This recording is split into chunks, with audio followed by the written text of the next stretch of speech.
J'ai été élevé en entendant mon père raconter la guerre de 14-18 le soir au coin du feu.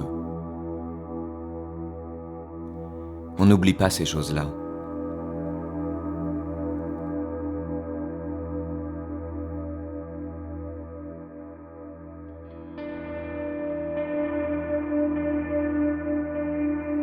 J'avais tricoté des petits drapeaux français que j'avais placés à côté d'une photo d'Hitler. J'avais écrit en gros titre « Le Dorifort numéro 1 ». J'étais persuadé qu'il ne soupçonnerait jamais une jeune fille comme moi.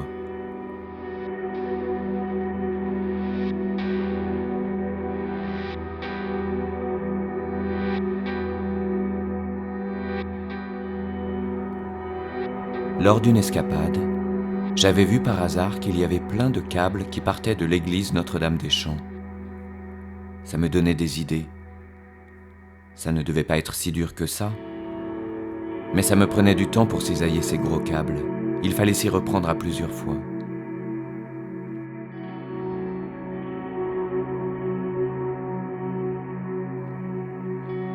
La police française est venue m'arrêter chez moi. Ils m'ont donné quelques minutes pour me changer et faire un sac.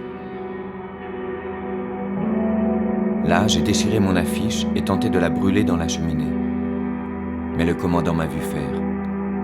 Il a pu la saisir avant qu'elle ne parte en fumée. Il l'a reconstituée. C'était une pièce à conviction de plus.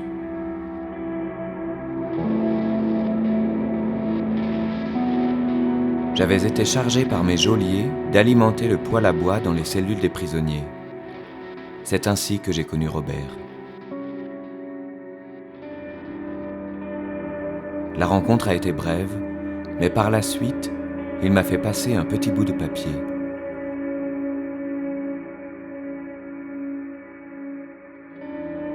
Dessus, des paroles remplies d'espoir. Il voulait venir me chercher une fois la guerre terminée.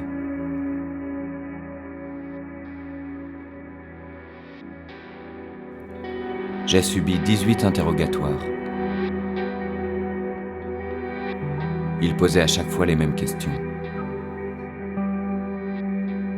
Au milieu de la nuit, il me réveillait et reprenait inlassablement. J'entends encore le bruit de leur machine à écrire.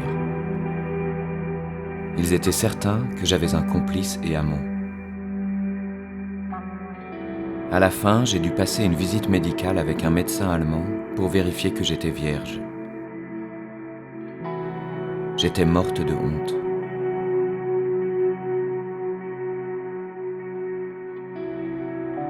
Heureusement, il était gentil. Il m'a dit « J'ai une fille de votre âge, je serais fier qu'elle vous ressemble. »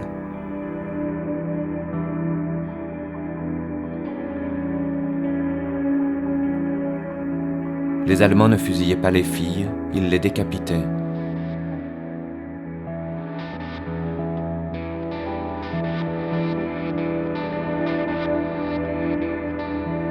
J'ai eu beaucoup de chance. Tous n'étaient pas favorables à Hitler.